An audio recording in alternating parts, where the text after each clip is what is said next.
તો આ તરફ સુરત પોલીસની અસામાજિક તત્વો વિરુદ્ધ સ્પેશિયલ ડ્રાઈવ યોજાઈ. કતારગામ વિસ્તાર અસામાજિક તત્વોનો અડ્ડો હોવાની રજૂઆત હતી. અસામાજિક અગ્રણીઓની રજૂઆતને ગંભીરતાથી લઈને આ સ્પેશિયલ ડ્રાઈવ યોજાઈ છે. માફ કરજો, સામાજિક અગ્રણીઓની રજૂઆતને લઈને આ સ્પેશિયલ ડ્રાઈવ યોજાઈ છે. સ્થાનિક પોલીસે કાળા કાચવાળી ગાડીઓને દંડવાની કાર્યવાહી કરી છે.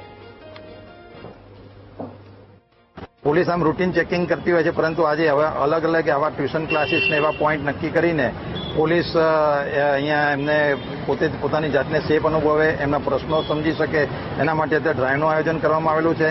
વધુમાં સામાજિક આગેવાનો તેમજ પોલિટિકલ આગેવાનો દ્વારા એવું સૂચન કરવામાં આવેલું હતું કે અમુક વિસ્તારમાં જે ગાડીને કાળી ફિલ્મ લગાડીને એ લોકો ફરીને છોકરીઓની છેડતી કરતા હોય છે, તો આ રજૂઆતને પણ સિરિયસલી લઈને પોલીસ અત્યારે આવી બ્લેક ફિલ્મ લગાવેલી જે ગાડીઓ છે તેની સામે કાયદેસરની કાર્યવાહી કરી રહી છે.